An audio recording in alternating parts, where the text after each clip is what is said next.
Hello fellow YouTubers, Bear Prepper here. I just wanted to show you my harvest of pears. Some of them are absolutely gorgeous. We had to pull them off because they were shriveling up on the vine. Some of them aren't so pretty. But this is my first harvest of pears from my orchard. It's only going to get better from here. So since I didn't show you how I make my apple butter, I figured I'd go ahead and show you how I make my pear butter. I do my butters a little differently than most. So stay tuned and you'll learn how Bear Prepper does hers.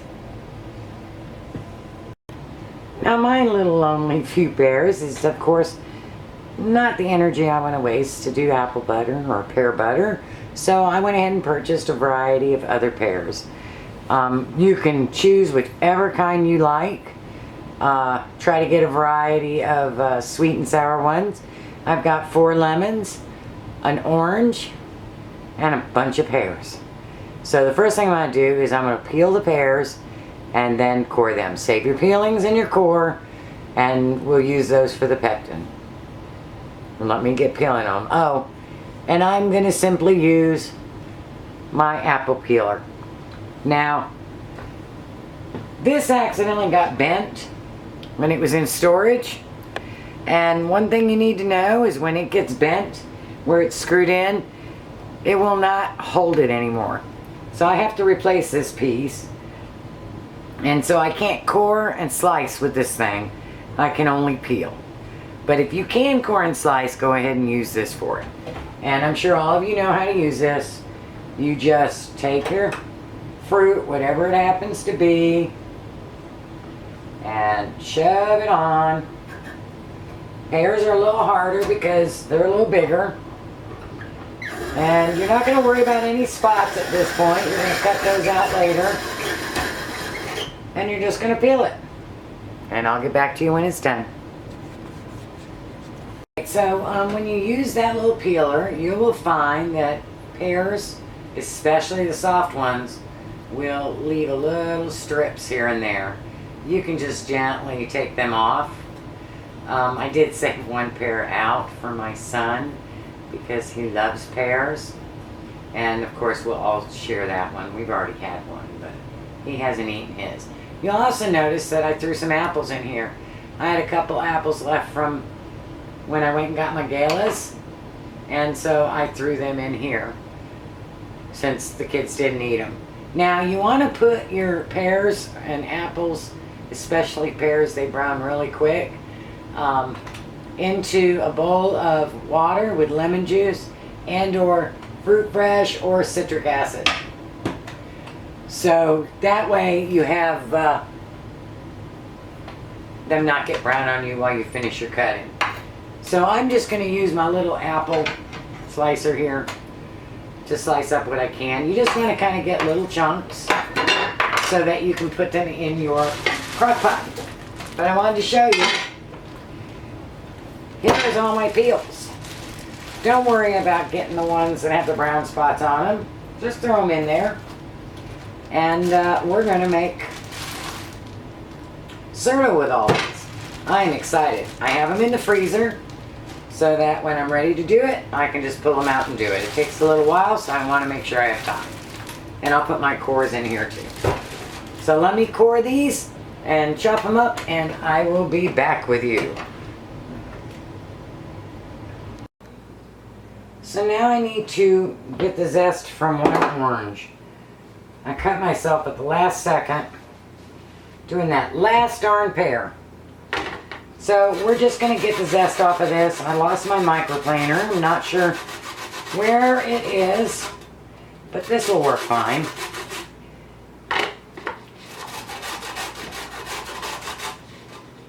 And so go ahead and zest one orange and squeeze the juice from 4 lemons for this many. You know what's really amazing is the pears that I grew.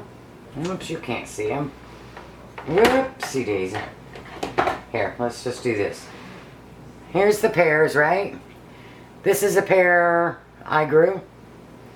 And listen to this. Like an apple. The flavor is absolutely amazing. I'm surprised at what we accept as good enough from the stores. If you can plant your own fruit tree, I think you'll be absolutely amazed at what fruit is supposed to taste like. Alright, so zest your orange, squeeze your lemons, and I'll measure these on my way out. Don't worry about the little skins you left on. It's not going to hurt anything. Trying to see if you can see that little red piece. See that red piece? Don't worry about that. It's not going to hurt your process. And then we're going to place these in the crock pot. Alright, so I have the peel of one orange in there. And I'm just going to, I don't like to waste nothing. We're just going to squeeze it out. Whoops. Slid right between my fingers. I have 20 cups of pears in here with a couple apples. Use what you have.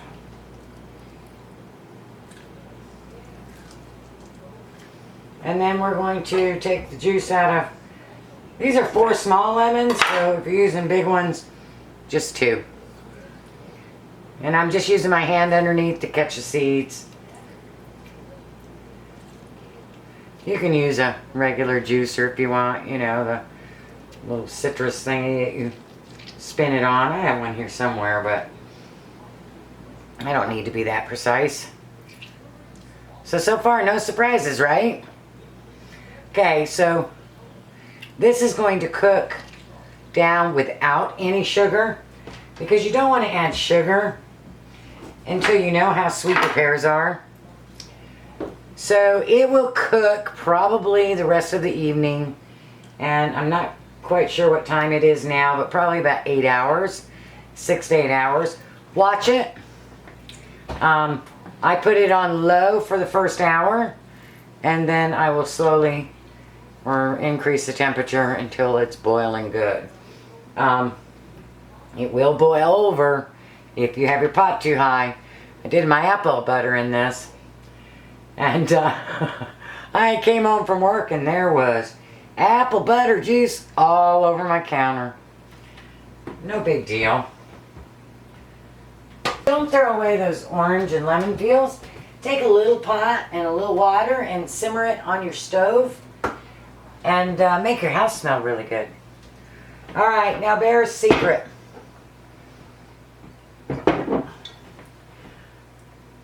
Can you see? There we go. Unfiltered, all natural apple cider vinegar with mother. Yeah, Pear uses vinegar. Most people use apple cider. I use apple cider vinegar with mother. It's healthier for you, and it tastes really good for an apple butter. If you're one of those that like a really, really sweet apple butter, you can still make it that way using the mother. Shake it up first, and I'm going to add, yes, about 2 cups of apple cider vinegar with mother. I don't buy the generic. Heinz is my favorite, but you can use whatever you can afford. So now we're just going to put this on the stove. I'm not adding any spices, nothing, until it's cooked down. When I go to add the sugars, I'll be able to add everything else I need. So I'll be back with you probably tomorrow morning. Alright, cooked it for about 30 minutes to an hour on low, and then moved it to high. So now please, everybody, be very careful at this point. It is very hot. So I'm going to take my immersion blender and I'm going to mush it up. Now, when you take this lid off, you're going to smell that vinegar cooking.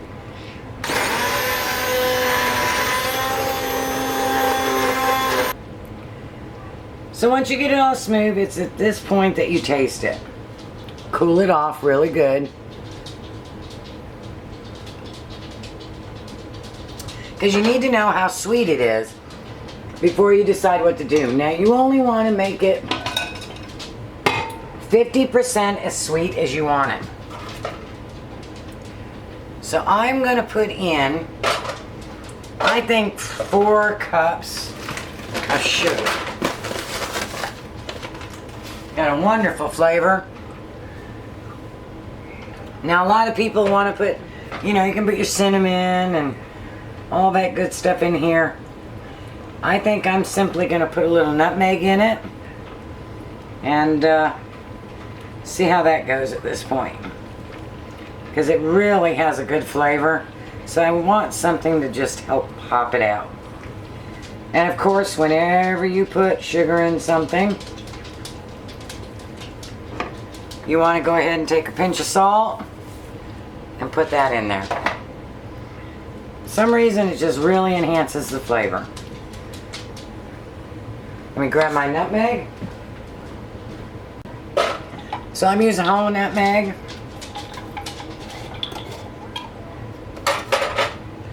Got one here. And I am just going to grind it up. I think I'm a smaller one. Yeah, if you're using fresh nutmeg, you want to use a little less. I don't know if you can see that.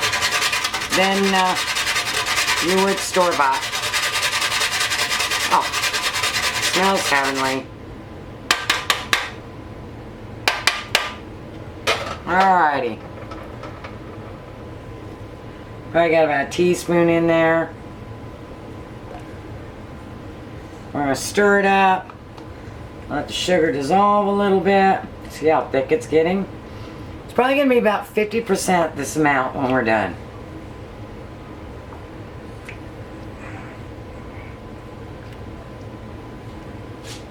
There are a couple of lumps that still need to get out of there.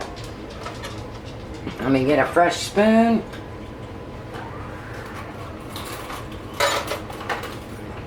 Oh, that's a fork.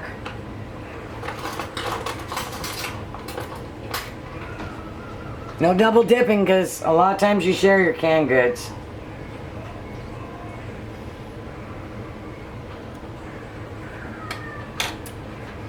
Oh my, that is heavenly. You don't want to put too much in there because, like I said, it's going to reduce by half.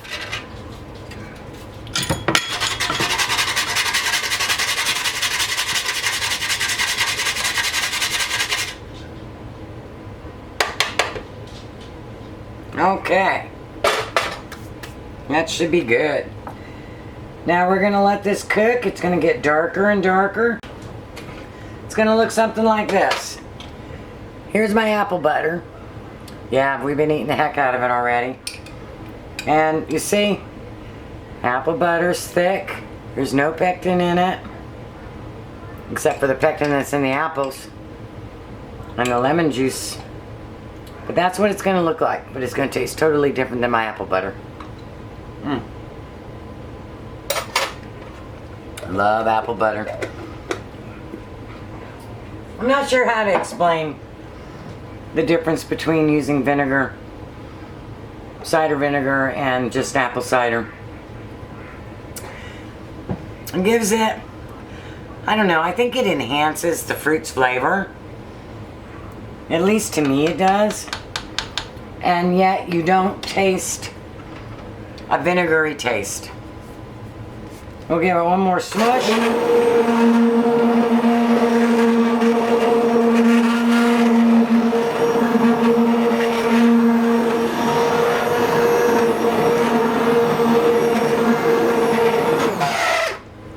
And we're going to let that go for about 4 hours. And we'll see what we got. You're going to water bath can this for 10 minutes. And I usually do pint jars, half pint jars. It depends. The tall ones are usually mine. Half pints are usually what I give away. So we'll see you in about 4 hours. We have our pear butter. As you see, it's quite dark now. Almost like a barbecue sauce. But see how thick it is? There's no pectin in butters. So you've got to cook them down to the thick consistency. And of course, you know that I always plan all of mine as if there is no electricity. So when I have apple butter or jelly, I want to be able to open the jar and it be the right consistency when I open the jar. It's just the way I do it. You can cook yours a little less. That's up to you and your preference. But when you cook it down, all the flavors become concentrated. And so this really is a wonderful tasting pear butter. Now you can cook it in a regular pot. You don't have to have a crock pot to do it.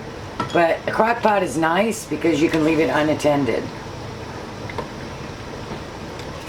So let me finish scooping these out and get the lids on. Remember, run a knife, wipe the rim, and then seal it with lids that you have in boiling water or almost boiling water.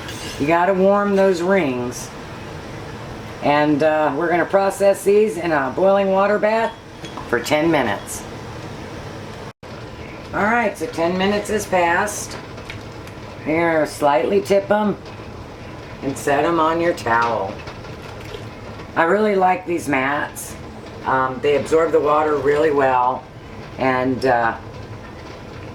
gives you a nice stable platform.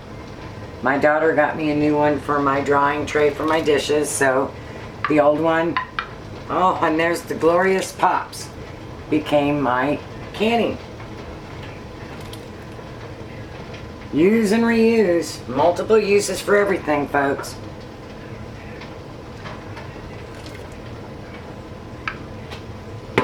Alright, let's get you closer. You're not going to be able to see through the jars. It's pear butter, but it looks just like it did when we scooped it out. Very dark. A lot of it's because of the concentration and the nutmeg. But oh, so good. So folks, think about canning whatever you have. Make some wonderful things out of it. Blessings.